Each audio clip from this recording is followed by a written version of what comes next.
Yo, what's going on, Dragon Ballers? Welcome back to another video. Today I want to talk to you guys about the top 5 rogue decks you should try out in December 2020. These are decks that I'm really liking right now. I want to kind of recommend them to you to try out if you're looking for something kind of new, unique to play, whether you have an in-person locals, whether you're playing online Dragon Ball, maybe something you just haven't tried out yet. If you guys are new here, definitely subscribe, hit that bell so you don't miss a video. And if you want to help the channel out, if you plan on buying any of the cards that I talk about in today's video, go down in the description, use my link to TCG Player. It really helps the channel out a lot, guys. That being said, let's just get started with deck number 1, Garlic Jr. This is a deck that a lot of people on the Crossworld team are messing around with right now. Before the expansion sets came out, this deck was cool, but pretty much unplayable in terms of like meta capabilities, right? So the problem with the deck before was you had like 2 conflicting turn 3 plays. You could either play your Garlic 3-drop, which would prevent you from taking double strike and triple strike damage, and then if you were able to awaken, you could then evolve your Garlic Jr. on top, your big 5-drop. But other than that, you could also play your 3-drop Unison, which would be able to get you awakened if you were still at a high life total on turn 3, and then you could do, you know, the other one that you didn't do on turn 4. That made the deck just really slow. So with expansion 14-15, we got Garlic Jr. Immortal Avenger. This card essentially fixes the entire curve of the deck, which has honestly made it so much better. Like, several of our teammates are playing this deck right now. It's really fun. It's not like quite the top of the meta or anything like that, but it seems like one of those yellow decks that has the potential to kind of start climbing up the ranks. I did a video earlier this week talking about how yellow is pretty lacking right now. It doesn't quite have the power scaling that a lot of the other colors and other decks have right now. But Garlic Jr. with this newfound curve is so much better. Turn 1, you got to get your Makio Star, so you should definitely play 8 copies of it. You can play your 4 Makio Star and your 4 Gasu that basically discard itself to search your Makio Star. Then you play a Servant on turn 1. Next turn, you overlord it away. You play Garlic Jr. Immortal Avenger. Then you can evolve your 5-drop on top of it. Start swinging for a huge 30k crit, and then bringing your Servants back from the bottom of the deck into play. Because that's one of the most powerful things about Servant decks like this and like Majin Vegeta, where you can just cycle that Servant, send the card to the bottom, draw, and then use some type of effect to bring those Servants back. Once you can get that loop going, it's a very powerful resource engine, and that's one of the coolest things about Servant. Yeah, the power boost is cool, but that engine, that resource recyclability, is really where it's at. So you're going to play Immortal Avenger on 2 after using Overlord. Then you're going to evolve into the 5-drop. Then turn 3, get Unison on board. That Unison's great because it acts as a blocker, and you are essentially a control deck, so blockers are always good. That coupled with the Yamcha that blocks as a Servant. And then besides that, the Unison also has the ability to restand your 5-drop Garlic to continuously swing. So you can do some cool stuff where, like, you know, earlier in the game, you use the +1 of the Unison to restand itself as a blocker. Then you could, like, -2 the Unison, swing with the Unison, swing with the 30k crit, play a new Unison, -2 again, and go for another swing like that. You have some pretty cool stuff at your disposal there. Nice thing about Garlic too, and pretty much yellow as a whole, but Garlic Jr. being one of the more cooler decks to experiment with right now, is that you have a card like Release from Evil at your disposal. The meta right now is very heavily trending towards aggro. Reboot Gohan, Vegex, and Red Broly. Release from Evil is one of the very few cards in the game that kind of just says, okay, Reboot Gohan, easy peasy matchup for the most part, right? So being able to play a card like that when that deck is so prevalent in the meta right now is obviously a very strong thing going for Garlic Jr. on top of its newfound power with the new expansion Garlic. Besides that, Release from Evil is still pretty solid against like Red Broly. You can negate, not necessarily negate, you can counter attack with it, and then you can basically remove swap from one of their battle cards, basically telling them, okay, you're not going to go up your chain this turn, and I'm going to basically save out on a lot of attacks that way, because the main way they drop aggression is in that swapping ability, right? So being able to do that, being able to play that type of yellow defense that hasn't really been too great for the past format or so, it's really nice for Garlic Jr. Definitely want to recommend it if you're interested in a more control-y deck that just basically gets a resource engine loop going. It's pretty fun to play, honestly. Next one, guys, Dark Broly. Okay, so this one hasn't been doing so well as of recent.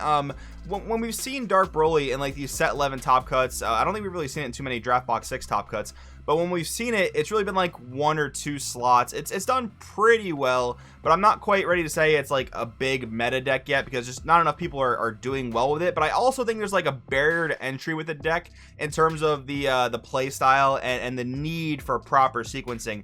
This deck takes Overwhelm to like a whole another step, whereas you can kind of selectively Overwhelm. So in a way, it's a lot stronger than your typical typical Overwhelm deck. Now getting those resources to the drop is a whole different thing. You gotta, you know, kind of do that effectively. But if you can manage out and parse out your turn in such a way that you're ordering it correctly, you're able to play multiple Dark Broly's per turn, you're gonna have a really powerful deck at your disposal. But this deck takes a lot of dedication, a lot of time spent to kind of figure out that correct sequencing. I've actually been helping a patron figure out the ins and out of the deck, and it's honestly pretty fun. It is in a lot of ways like putting a puzzle together, not so much in the sense that you're playing solitaire, because this is like a control deck where you just do nothing with your opponent, right? You know, you're playing a lot of battle cards, your opponent might have interruptions, your opponent might have interactions, that's all well and good, but you're trying to figure out the most effective way to do all the Dark Broly things and not, you know, mismanage your drop area so that you don't get the maximum number of plays out of there at a time. Another card I really like as an addition to this deck is Demon God Demigra True Power Unleashed.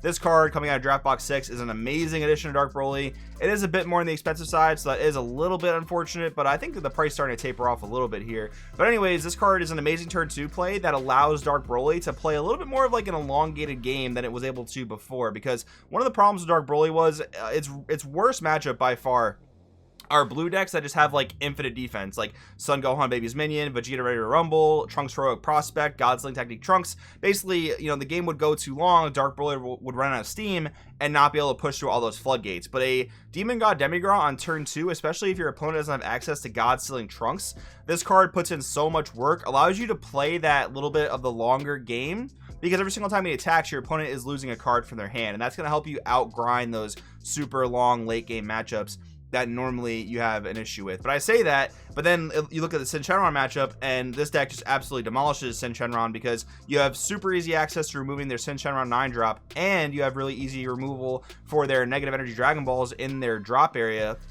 So you can basically remove Sin without feeling the super negative effects of doing that. Like, yeah, they get some card draw, but they're not getting back into their chain abnormally easy, which honestly, as Dark Broly, feels so good. So you have a lot of really good matchups, and honestly Demon God Demigra helps one of the bad matchups there. So I do want to talk to you guys about this deck. I think it's a deck worth putting your time into if you want something new, something a little bit less linear in this format. Definitely try it out. Next one, guys, talking about Red Green Burn. There's been a lot of Red Green Burn talk, especially if you're kind of in the Crossworld circle. Marcus has been playing this a lot on his streams over at twitch.tv/Emperor Couscous. I have some gameplay on the channel right here from earlier this week if you want to see what a deck like this in action looks like. Marcus also posted his Red Green Hit deck profile on his channel. I'll link it down in the description so you guys can check it out if you would like to see that. But anyways, Red Green Burn is really cool because like I mentioned before, this meta is trending pretty heavily towards aggro, and I think this Red Green Burn deck is another addition that you can kind of look at if you wanted to play aggro in this meta, but you don't necessarily want to dish out a lot of money for like the red Broly pieces, like those tournament pack Astonishing Potentials and things like that, right? This is a cheaper, more budget friendly aggro deck that has a lot of crazy things on turn 2, right? So turn 1, you could have done a number of things. You could play your Demigra Unison, which gets you your charismatic villain. You could play the Gohan Pupil from Draft Box 4, I think it is, that lets you take 2 life, plays itself as a 5k, and then you play Piccolo Jr. Eradicator of Peace on turn 2. You can then even follow that up with like a Trunks Helping Blast. There's just so many ways you can get Piccolo out on 2 with an alliance target and basically attack your opponent for 3 damage. They're almost always going to take. I think when you play Hit, or if you play Vegeta, you're kind of looking at a little bit more of a mid-range style versus more of an aggro style. Hit gives you more of that mid-range because he has that inherent protection of removing crit threats and double strike threats. Baby, though, with that, you know, Self-Awaken and that Untap 2, you could play like 2 Piccolos in the same turn, get some really crazy aggression off, which is really nice. And then on top of that, guys, Bardock the Resolute, one of the craziest cards in red if you're playing an aggressive strategy that burns the opponent or crits the opponent. Basically going Piccolo Jr. on 2 for 3 damage, Resolute on 2, following up the Piccolo after you made them burn. You could play it. It's honestly pretty strong and pretty fast. I think it's a really good deck, so I wanted to recommend it to you guys there. Next up, guys, talking about Green Ginyu. This is a deck that I profiled on the channel when it first came out. I had a really good time with it. Ginyu Force of Showstoppers is a crazy card for the deck coming out in the expansion sets. It's honestly really good. It allows you to get some additional spam out there, and what I really like about the deck is it's even faster, even more aggressive than it was. So again, we're talking about another aggro deck, just like we were talking about with the red green stuff. But what's really cool is you can play Lord Slug Youth Regained, and you're not necessarily playing like a successor deck.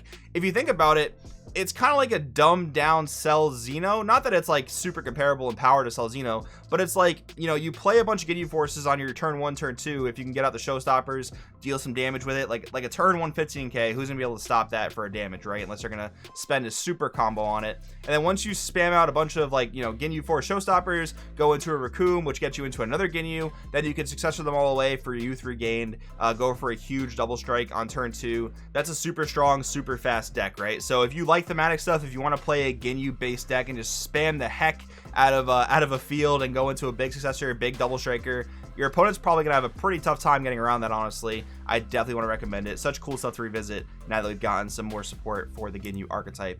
Last deck I want to talk to you guys about today, guys, Blue Trunks. Okay, so Trunks, Power to Save the Future, excellent card coming out of the expansion stuff. It just really makes the deck a lot more consistent.